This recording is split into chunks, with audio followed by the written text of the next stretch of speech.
అందరికీ నమస్కారం. ఓం నమో వెంకటేశాయ. గోవింద గోవింద.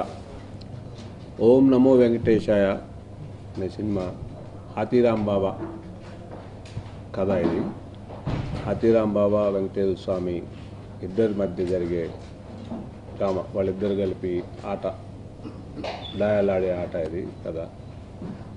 కొండపైన హాతీరాం బాబా గారు ఏ కార్యక్రమాలు చేశారు, పూజలు, తోమాల సేవ, ఈ వెన్నతో దీపం, ఇవన్నీ తెలపడం జరుగుతుంది.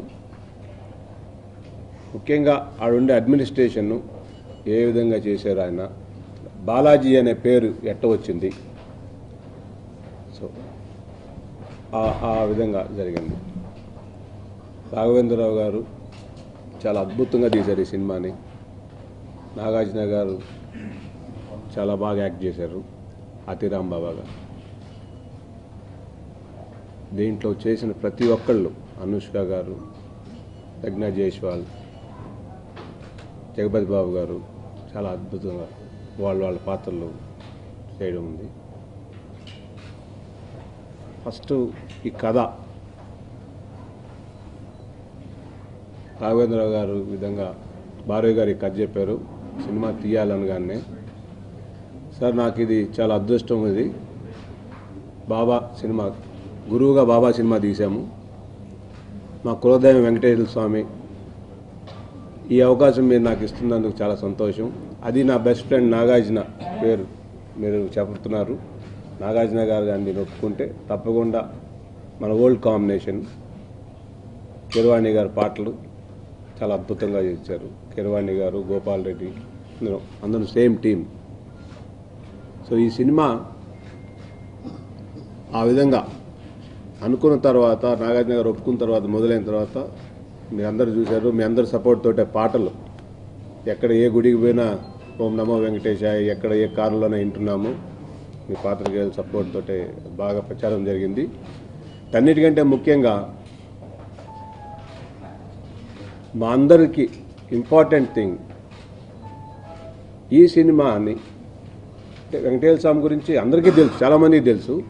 ఈ న్యూ జనరేషన్ అందరూ ఇప్పుడు కొత్తగా ఈ సాఫ్ట్వేర్ జాబ్స్, మనందరం రోజువారీ పనుల్లో బిజీ అయిపోయి, దేవుడిది అన్నమయ్య వచ్చి కూడా 10-15 ఏళ్ళు అవుతుంది. దేవుడి సినిమాలు ఈ మధ్యలో ఏమి రాలేదు.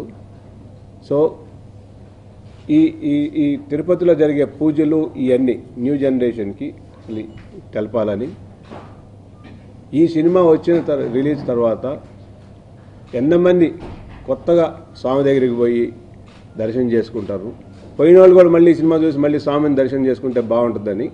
ఎంతమంది పోతారు, అది 5,000 మంది పోతారా, 50,000 మంది పోతారా, 1,00,000 మంది పోతారా, 10,00,000 మంది పోతారా, అది మా అందరికీ అదే విన్నింగ్ పాయింట్, అదే ఇంపార్టెంట్ మా ధ్యేయం. దీంట్లో రాఘవేంద్ర గారు చాలా అద్భుతంగా తీర్చిదిద్దారు ఈ సినిమాని. హాతీరాం బాబా గారిని అసలు ఎవరో అంటే కొంతమందికే తెలుసు హాతీరాం బాబా అని, ఎవరో ఫ్యూ పీపుల్ అండర్స్టాండ్స్. బట్ దీన్ని ప్రపంచం అంతా హాతీరాం బాబా ఎవరు అనేది చాలా బాగా తెలుస్తుంది. ఈ మధ్యలో నన్ను వచ్చి ఒక 3-4 అడిగారు, లైక్ సంజీవ్ నాయక్ గారు, గణేష్ నాయక్ గారు, ఒక 3-4 హాతీరాం బాబా కథ పేరు పైన ఎందుకు పెట్టలేదు అని. అన్నమయ్య పెట్టారు కదా, శ్రీరామ్ దాస్ పెట్టారు కదా అంటే, దీంట్లో ఓం నమో వెంకటేశాయ అనేది బీజాస్త్రం, మంత్రం ఇది. దీంట్లో హాతీరాం బాబా గారు ఉన్నారు, గోదాదేవి, కృష్ణమ్మ, అందరి ఒక రాజు కథ ఉంది, అన్నీ ఉన్నాయి. హాతీరాం బాబా గారు కథ కూడా ఉంది. ఇప్పుడు అది మళ్ళీ ట్యాగ్ లైన్ కూడా పెట్టడం జరిగింది. ఓం నమో వెంకటేశాయ అనేది బీజాస్త్రం, మంత్రం. ఎన్నిసార్లు ఓం నమో వెంకటేశాయ అంటే అంత మంచిది. ఇంకా కథ రాసిన ఫస్ట్ నుంచి వాళ్ళు చెప్తారు, అద్భుతంగా రాశారు ఆయన భారవి గారు. మా ఆర్ట్ డైరెక్టర్ కిరణ్ గారు ఎక్సలెంట్గా చేశారు. దీంట్లో చేసిన ప్రతి ఒక్కళ్ళు, రాఘవేంద్రరావు గారు ఆ వయసులో ఇంత అద్భుతంగా తీర్చిదిద్దారు సినిమా. నేను చూశాను సినిమాని, మీరు కూడా చూడబోతారు. చాలా అద్భుతంగా వచ్చింది. నాగార్జున గారు ఫస్ట్ డే నుంచి, షూటింగ్ అనుకున్న రోజు నుంచి ఆయన వేరే షూటింగ్ ఏ సినిమాలు చేయకుండా గెడ్డం పెంచుకొని చాలా నిష్టగా పద్ధతిగా ఈ షూటింగ్ జరిగింది. అదేవిధంగా అనుష్క గారు, ప్రజ్ఞా జైస్వాల్ అందరూ చాలా జాగ్రత్తగా. అసలు ఈ షూటింగ్లో ఎంత డిసిప్లిన్గా ఉండేదంటే నేను చాలా తక్కువ పోయాను. నా మిత్రుడు విక్రమ్ చూసుకునేవాడు ఇవన్నీ. ఒక వెంకటేశ్వర స్వామి ఫోటో పెట్టుకొని పద్ధతిగా పూజ చేసి అందరు నామాలు పెట్టుకొని ఆ పైన కండవా వేసుకొని ప్రసాదాలు చేయని అవతల షూటింగ్ చేస్తూ భోజనాలు చేసేవాళ్ళు. ఇది ఒక పండగలాగా జరిగింది మాకు. లొకేషన్స్ కూడా గోపాల్ రెడ్డి గారు 3-4 నెలలు తిరిగి వేరే ప్లేసెస్ చూస్తే 500 ఏళ్ళు ముందు తిరుపతి ఏ విధంగా ఉంటుందో ఆ విధంగా చూపించటం చాలా కష్టం. అది మాకు ఆ ఈక్వల్గా చిక్మంగళూరులో కొన్ని కొండలు దొరికినాయి, ప్లస్ మహాబలేశ్వర్లో కొన్ని లొకేషన్స్ దొరికినాయి. సో వెంకటేశ్వర స్వామి గోవిందుడి ఆశీర్వాదంతో ఇది చక్కగా అద్భుతంగా వచ్చింది సినిమా. అన్నిటికంటే ఇంపార్టెంట్ మేమందరం అనుకున్న విధంగా ఇంత ఈ కథ వల్ల కొత్తగా Annamayya plus Ramadasu plus Shirdi is equal to నమో వెంకటేశయ్య. రాఘవేంద్రరావు గారు, నాగార్జున గారు ఈ సినిమా తర్వాత చరిత్రలో నిలబడిపోతారు. నిజంగా నాగార్జున గారు ఆ కళల్లో ఆయన భక్తిభావం ఆ క్లైమాక్స్లో చూస్తుంటే అసలు కూర్చోవడమే కష్టం. అంత అద్భుతంగా చేశాడు. కళల్లో నీళ్ళు అట్టొచ్చాయి. నిజంగా నేను ధన్యుణ్ణి. నాకు ఈ అవకాశం ఇచ్చిన ఆ ఎంటైర్ రాఘవేంద్రరావు గారికి, నాగార్జున గారికి, ఇది చేసిన ప్రతి టీం, ప్రతి మెంబర్కి, కీరవాణి గారు అద్భుతమైన గీతాలు, వీళ్ళందరికీ నేను జీవితాంతం రుణపడి ఉంటాను. ఆ భక్తిభావంతో అంత నీట్గా అంత భక్తిగా కళల్లో ఆయన చూస్తుంటే సెట్లో మామూలుగా ఫ్రెండ్లీగా ఉంటాడు. సడన్గా ఆ సీన్లో పోయిందన్న కళల్లో ఆయన భక్తిభావం చాలా అద్భుతంగా ఉంటుంది. మామూలుగా ఈ రోజుల్లో ఆ భక్తి సినిమాలు ఒక భక్తుడిగా ఆయన ఇప్పుడు ఆల్రెడీ 3-4 సినిమాలు రామదాసు, అన్నమయ్య, షిరిడి సాయిలు సెట్ అయిపోయాడు. దీనికి ముఖ్యంగా నా ఫ్రెండ్ కూడా ఆయన అది కాకుండా దీంట్లో పర్ఫెక్ట్గా ఆయనే మ్యాచ్ అవుతాడు అనుకున్నాం. ఆయన ఒప్పుకున్నాడు. 3 సినిమాలు బ్యాక్ టు బ్యాక్ ఆయన మనము సోగ్గాడే చిన్న ఆయన మళ్ళీ ఊపిరి ఈ 3 సినిమాలు సూపర్ హిట్ అయ్యి ఈ సినిమాకు ఒప్పుకున్నాడు అంటే నిజంగా మా అదృష్టం, ఆయన ధైర్యము. దేవుడి సినిమా లాంటి కమర్షియల్ సినిమా ఇప్పుడు ఏదో రిలీజ్ చేయబోతున్నారు, కమర్షియల్ సినిమా చేసుకొని మళ్ళీ దీనికి ఒప్పుకున్నా మేము ఓకే అనేవాళ్ళం. ఎమ్మటే దీనికి ఒప్పుకున్నాడంటే ఆయన గొప్పతనం, ఆయన రిస్క్ టేకర్. ఆయనకి కూడా కథ నచ్చింది, మంచి కథ ఇది, దేవుడి కథ. ఆయనకి భక్తిభావం బాగుంది. ఇప్పుడు ఏం లేదు, షిరిడి సాయి అంటే మాకు గురువు, రెండోది వెంకటేశ్వర స్వామి మా కులదైవం. సినిమా అవకాశం వచ్చింది. సో ఆయన రాఘవేంద్ర గారితో నేను కూడా అనేవాడిని ఎప్పుడన్నా దగ్గర పోయినప్పుడల్లా, సార్ ఏదైనా మంచి దేవుడి సబ్జెక్ట్ ఉంటే చెప్పండి, అవకాశం ఉంటే చేస్తాను అని.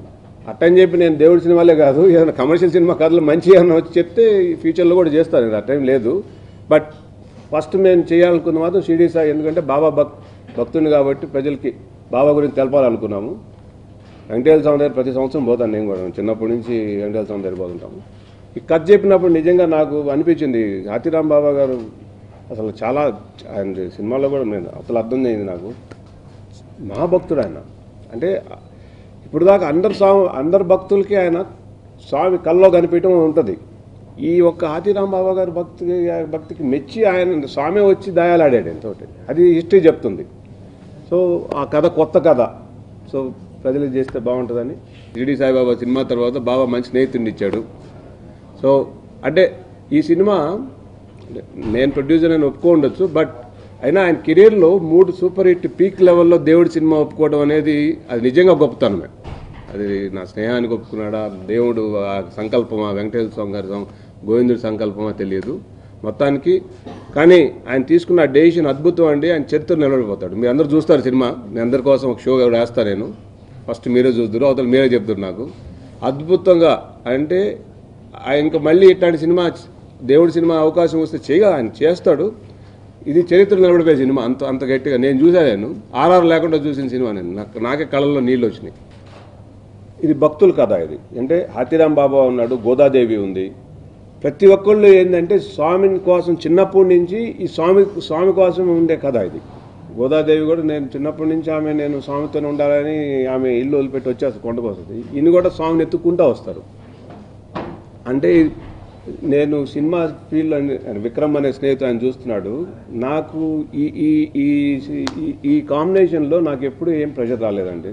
చాలా చక్కగా, అంటే నాగార్జున గారు సొంత సినిమాలాగా ఆయనే దగ్గరుండి ఆయనే మానిటర్ చేసుకుంటూ ఆయనే చూస్తున్నాడు. గోపాల్ రెడ్డి కెమెరా, రాఘవేంద్ర గారు ఆయన సొంతలాగా. సో నాకు దానికి దీనికి ఏం పెద్ద డిఫరెన్స్ లేదు.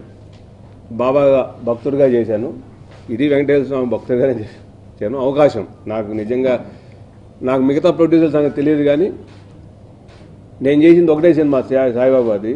నేను నా ఫీల్డ్లో ఏఎంఆర్ సంస్థకి ఒక 20-25 ఏళ్ళ నుంచి ఒక 3-4 వేల మంది ఎంప్లాయీస్ ఉన్నా. నాకు గుర్తింపు తక్కువే. షిరిడి సాయి సినిమా తీస్తే ఇప్పుడు ఎక్కడ పోయినా, నేను ఎయిర్పోర్ట్లో కానీ లేకుంటే ఎక్కడన్నా ఈ గురువారం మా టీవీ వాళ్ళ సినిమా వేస్తే నాకు అట్లీస్ట్ ఒక 50-100 ఫోన్లు వస్తాయి. యూఎస్ నుంచి కానీ మంచి సినిమా తీశారండి అంటే సినిమా ఎంత సూపర్ హిట్ నాకు తెలియదు, నాకు సాటిస్ఫాక్షన్. బట్ ఈరోజు ఆ టీవీలో ఎక్కువ మంది చూసి ఫోన్లు చేస్తే ఆ సాటిస్ఫాక్షన్, నేను దానికంటే ఇది 100 రెట్లు ఎక్కువ రెస్పాన్స్, సాటిస్ఫాక్షన్. ఎందుకంటే బాబాకి భక్తులు ఉన్నారు, బట్ వెంకటేశ్వర స్వామిది ఇది జరిగింది. దానికి దీనికి 3-4 ఇయర్స్ అయినా కూడా ఇది చాలా ఎలివేట్గా చేశారండి ఆయన, చాలా అద్భుతంగా జరిగినాయి. నేను భక్తుడిగా ఫీల్ అవుతున్నాను. ఇంత డబ్బులు మీరు సినిమా ఇది బడ్జెట్ వైజ్ చూస్తే కమర్షియల్గా ఎవరు దేవుడి సినిమాకి ఇంత డబ్బులు ఖర్చు పెట్టరు. ఇంత డబ్బులు ఖర్చు పెట్టినా కూడా ధైర్యంగా నేనున్నా అంటే వెంకటేశ్వర స్వామికి ఇంతమంది, నేను ఇందా చెప్పాను కదా, మా అల్టిమేట్లీ మా అందరికీ అంబిషన్ ఎంతమంది ఈ సినిమాకి చూసి కొండకపోతే అంత తృప్తినిస్తుంది మాకు. అండ్ 100% చెప్తాను, ఆ తృప్తి మేము ఆల్రెడీ అచీవ్. గ్యారంటీగా కొన్ని లక్షల మంది పోతారు ఈ సినిమా చూసిన తర్వాత మళ్ళీ కొండకి, అంటే పోయి ఉంటారు కొండకి, మళ్ళీ పోతారు, స్వామిని మళ్ళీ దర్శనం చేసిన పోతారు. ఏదైనా కథ మంచి కథ ఉండి ఏదైనా నేనుగా ఆ సినిమాలో ఇప్పుడు ఇమీడియట్గా నేను రేపే సినిమాకి అనౌన్స్ చేస్తాను లేదండి. ఎవడన్నా వచ్చి మంచి కథ చెప్పి ఫ్యామిలీ స్టోరీ లేదని చెప్తే నాకేం ఇది లేదు. హాతీరామ్ బాబా గారుగా నాగార్జున గారు ఈ సినిమాకి హీరోగా ఎంత కష్టపడ్డారో, రాఘవేంద్ర గారు డైరెక్షన్గా ఆయన ఎంత కష్టపడ్డారో, గోపాల్ రెడ్డి ఫోటోగ్రఫీలో కష్టపడ్డారు, అదేవిధంగా కిరణ్ ఆర్ట్ డైరెక్టర్గా, కిరవాణి గారు ఆయన ఈరోజు బాహుబలి ద బిగ్గెస్ట్ హిట్ దాంట్లో బిజీగా ఉంటూ కూడా దీనికి ఒప్పుకొని ఆయన ఇచ్చిన ఈ పాటలు అద్భుతమైన పాటలు. నన్ను ఎవరైనా ఇప్పుడు అడిగారంటే ఏ పాట మీకు ఇష్టం అంటే ఏ పాట, ఈ కన్ను కావాలన్నట్టు ఉంటుంది. అన్ని పాటలు ఆయన చాలా అద్భుతంగా చేశారు. అసలు ఆ రీరికార్డింగ్ అంటే నేను కొంత చూశాను, రీడింగ్ పూర్తిగా చూడ, అసలు అద్భుతం. ఆయన పెట్టిన టైము దీనికి ఆయన చూసి వచ్చిన తర్వాత మొత్తం నేను ఆ పాటలు అన్నీ చూసిన తర్వాత దండం పెట్టి, సార్ కిరవాణి గారు మీకు లైఫ్ లాంగ్ రుణపడి ఉంటాను ఈ సినిమాకి. నిజంగా మీరు చేసిన భక్తిభావంతో ఆయన ఎంత భక్తిగా ఎంత పద్ధతిగా చేశారంటే నిజంగా మీరందరూ చూసిన తర్వాత ఫస్ట్ మెచ్చుకునేది కిరవాణి గారిని, డైరెక్టర్ గారిని, నాగార్జున గారిని. 3 కాంబినేషన్ ఎక్సలెంట్ కాంబినేషన్ అండి వాళ్ళు. సార్ రియలీ వెంకటేశ్వర స్వామి గారు ఆయనతో గోవిందుడే ఆయనతో కలిపి చేయించుకున్నారని అనిపిస్తుంది నాకు. హీరోయిన్స్ దీంట్లో లేరండి, భక్తి అంటే ఆమె కృష్ణమ్మ, అనుష్క అనేది కృష్ణమ్మ ఒక రోలు. ప్రజ్ఞా జైస్వాల్ వచ్చి హాతీరామ్ బాబా గారు పేరెంట్స్ పెళ్లి చేయాలనుకుంటారు, ఆయన చేయడు, బ్రేక్ చేసి నాకు దేవుడిని చూడాలంటే ఆమె వెళ్ళిపోమంటుంది. అంతేగాని యూత్కి కావాల్సిన మెసేజ్ ఉంది దీంట్లో. స్వామి పైన కొన్ని మెసేజ్లు ఉన్నాయి, అప్పు చేయకూడదు అనేది ఒక మెసేజ్ ఉంది. సో అట్లాంటి messages they can collect it. అన్నిటికంటే ముఖ్యంగా ఏంటంటే ఇప్పుడు ఈ యూత్ అంతా సినిమాలు, ఇప్పుడు రామారావు గారి టైంలో చూసాం మనం దేవుడి సినిమాలు, ఇప్పుడు ఎవరు దేవుడి సినిమాలు మనం రావట్లా. సో ఈ యూత్కి అట్లీస్ట్ ఇది ఒక దేవుడి సినిమా వస్తే ఆ వెంకటేశ్వర స్వామి సినిమా ఇది ఒక స్టోరీ, అసలు ఏంటి తిరుపతి ఏంటి అనేది కొంచెం క్లారిటీ వస్తుంది అంతే. వెంకటేశ్వర స్వామి ఫస్ట్ ఫైనల్ చేసి ఎవరెవరు అంటే అందరూ అనుకున్నామో పాత కాంబినేషన్నే చేస్తే ఎట్టుంటుందని కొంచెం డిబేట్ జరిగింది. కాకపోతే వెంకటేశ్వర స్వామి ఎప్పుడు అందరూ కళ్ళు మూసుకుంటే ముందు అప్పుడు రామారావు గారు, ఇప్పుడు కళ్ళు మూసుకుంటే మనకి కృష్ణుడు అంటే రామారావు గారు కనపడతారు. అదేవిధంగా అందంగా కనిపించాలి, లేతగా కనిపించాలని చూసాము. అప్పుడు ఈయన సౌరభ్ జైన్ని గోపాల్ రెడ్డి గారు తీసుకొస్తే ఫస్ట్ ఆయన ఒప్పుకోలా. నేను ఆల్రెడీ అక్కడ కృష్ణుడు అని చెప్పి నేను ఎయిర్పోర్ట్లో ఎక్కడున్నా నా కాళ్ళు పట్టుకుంటున్నారు, నేను కమర్షియల్ సినిమాలు తీయాలి, నన్ను దేవుని చేయొద్దు మీరు అంటాడు ఆయన. ఆయనకి 1 డే కన్విన్స్ చేయడానికి ట్రై చేశాం, నేను డైరెక్టర్ గారు అందరం. ఒప్పుకోలే ఆయన. ఒప్పుకోనప్పుడు అప్పుడు నాగార్జున గారు వచ్చి, నేను బ్యాక్ టు బ్యాక్ 3 హిట్లు కమర్షియల్ హిట్లు ఉన్నాయా, నేను దేవుడి సినిమా తీస్తున్నాను, నీ కెరియర్లో ఇది బిగ్గెస్ట్ ఆపర్చునిటీ, నీకు వెంకటేశ్వర స్వామి రోల్ రావడం అనేది చాలా గొప్పతనము అని చెప్తే ఆ రోజుకి ఆ రోజు ఆయన కాస్ట్యూమ్ డిజైన్ చేస్తే మేమే అసలు ఆ రోజు అనుకున్నాం ఇంకా ఇది అద్భుతం హిట్ అని చెప్పి ఒప్పుకోవడం. మీరు అడిగినట్టు అసలు మీకు స్క్రీన్ మీద చూస్తే నిజంగా ఆయన చాలా అందంగా ఉన్నారు. సీజీ ఇంపార్టెన్స్ ఏం లేదు, ఎక్కడైతే రిక్వైర్మెంట్ ఉందో దాంట్లో వాటర్ ఫాల్స్ ఉన్నాయి, కొన్ని ఉన్నాయి. ఎందుకంటే వాళ్ళ ఆ అట్మాస్ఫియర్ తీసుకురావాలి కదా, 500 years బ్యాక్ అట్మాస్ఫియర్, దానికే వాడాం. కానీ ఆర్ఎల్స్ ఎక్కువ spend on the time on this సెట్టింగ్స్లోనే, ఆ పాత సెట్టింగ్స్లో మంచి డిస్ట్రిబ్యూటర్స్ అంతా దొరుకుతున్నారు. నా రిక్వెస్ట్ ఏంటంటే అండి, మీ అందరికీ నేను ఒక షో చూపిస్తాను. అంటే మాకు కొన్ని సెంటిమెంట్స్ ఉన్నాయి, 9వ తేదీ చూపించాలని నేను అనుకుంటున్నాను. డిస్కస్ చేసుకొని మీరందరూ చూసి తప్పకుండా మీ అందరు నచ్చుద్ది. అది కొంచెం ప్రజల్లోకి మీరు తీసుకోపోయి ప్రమోట్ చేయాలని కోరుకుంటున్నాను. అదే మీ సపోర్ట్ కావాలి. చేయండి.